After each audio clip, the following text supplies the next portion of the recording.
अस्सलाम वालेकुम नाज़रीन।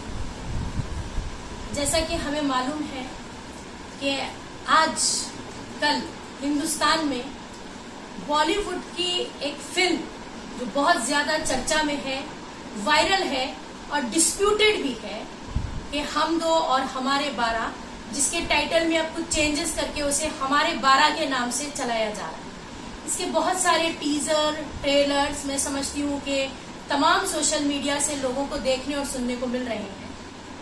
तो मुझे ऐसा लगता है कि एक ऐसा इशू है जो हिंदुस्तान में रहने वाले 30 करोड़ लोगों के सेंटीमेंट से जुड़ा हुआ है और इस पे हमें खुलकर बात करनी चाहिए। इस पे खुल के बात करने की एक वजह यह भी है कि इस्लामोफोबिया इन बॉलीवुड, मैं समझती हूँ कि दिन ब दिन ये चीज जो है वो अब बहुत ज्यादा आम होती जा रही है।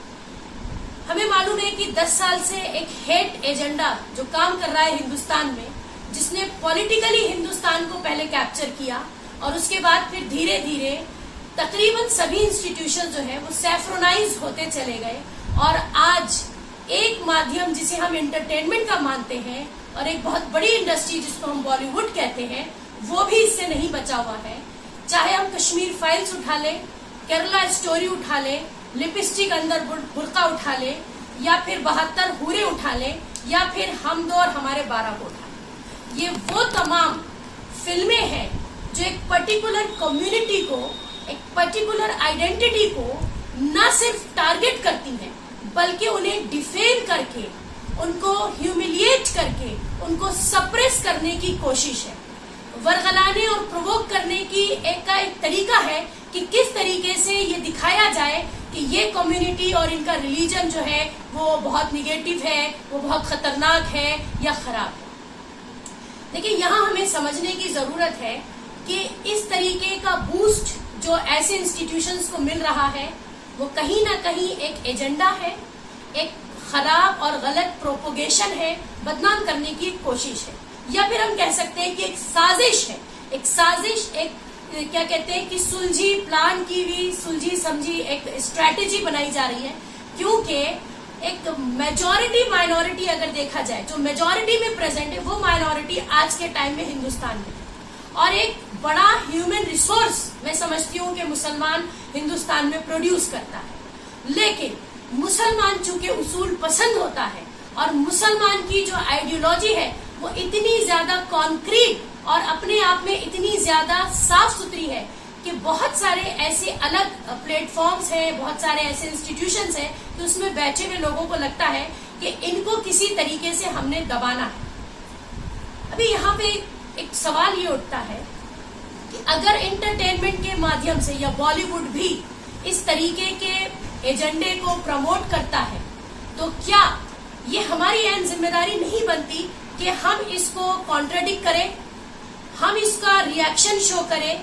क्योंकि हमें लगता है कि कोई भी प्रोपोगेशन जो किसी को गलत साबित करने की कोशिश कर रहा हो, झूठ दिखाने की कोशिश कर रहा हो, हमें उसे एक्सपोज करना चाहिए। एज ए इंडियन सिटीजन ये हमारी मॉरल ऑब्लिगेशन है। इसके बाद सवाल उठता है कि जब इस तरीके का हेट, इस तरीके की गलत, निगेटिव, एथिकल, अनएथिकल चीजें हमारे सामने आती हैं, तो ऐसे में वो पॉलिटिकल पार्टीज या वो लीडर्स या वो लोग जो पावर में बैठे और अपने आप को सेक्युलर कहते हैं, वो आखिर चुप क्यों?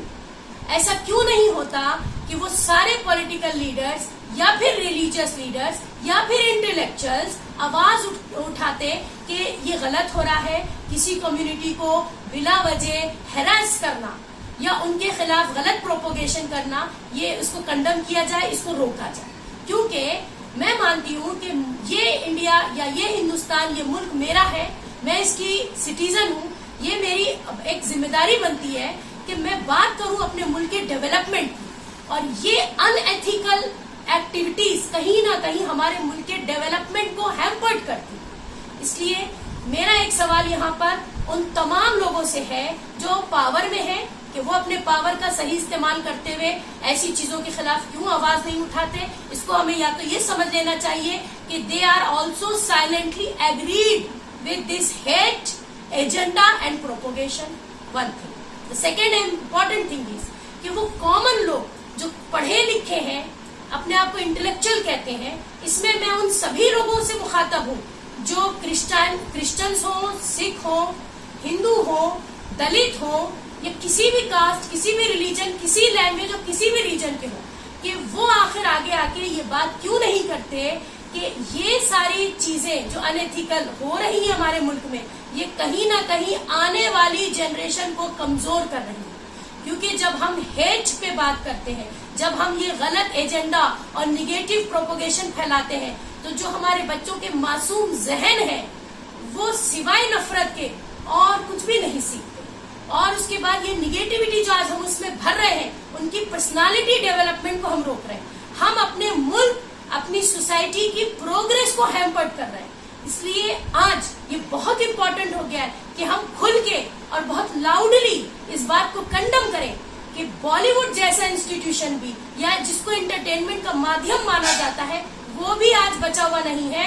उनको लगता है कि हेट बेचकर भी वो पैसा कमा सकते हैं। यहाँ पर रोक लगना बहुत जरूरी है।